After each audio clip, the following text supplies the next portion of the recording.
જિંદગીમાં એક સમય એવો આવે છે જ્યારે બાળક પણ પૂરું થાય છે અને જવાબદારીઓનો ભાર શરૂ થાય છે. એક છોકરો જ્યારે નાનો હોય છે ને ત્યારે બધાને બહુ ગમે છે. ઘરમાં બધા એને લાડ કરે છે. કોઈ કામ કરવાની જરૂર નથી, માત્ર મજા, રમવું અને સપના જોવાના દિવસો.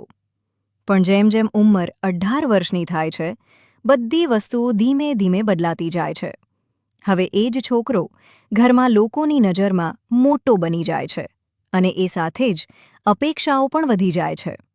હવે તું મોટો થયો છે, કંઈક કમાવવાનું શરૂ કર, જવાબદારી લેવી શીખ. આવા શબ્દો રોજ સાંભળવા મળે છે.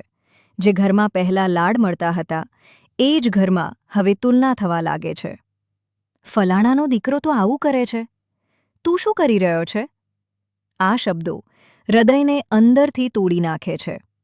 છોકરો કંઈ બોલતો નથી, પણ અંદરથી ઘણું સહન કરતો રહે છે. બહારથી સ્માઇલ, પણ અંદરથી તૂટેલો માણસ. દિવસે દિવસ પ્રેશર વધતું જાય છે. કરિયરનું ટેન્શન, પૈસાની ચિંતા, પરિવારની અપેક્ષા અને સૌથી મોટી વાત, કોઈ સમજે એવું નથી લાગતું.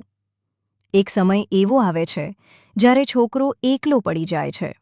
એને રડવું પણ હોય છે, પણ રડી શકતો નથી, કારણ કે એને શીખવવામાં આવ્યું છે, છોકરાઓ રડતા નથી. પણ સચ્ચાઈ એ છે કે છોકરાઓ પણ રડે છે, ફક્ત દેખાડતા નથી. જિંદગીમાં પડતા દરેક ઘા એને વધુ મજબૂત બનાવે છે. દરેક નિષ્ફળતા એક નવું પાઠ શીખવે છે.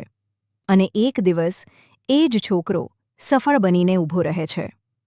પણ એની પાછળની સ્ટોરી કોઈ નથી જોતું. એના દુઃખ, એની લડાઈ, એના ત્યાગ, બધું છુપાઈ જાય છે.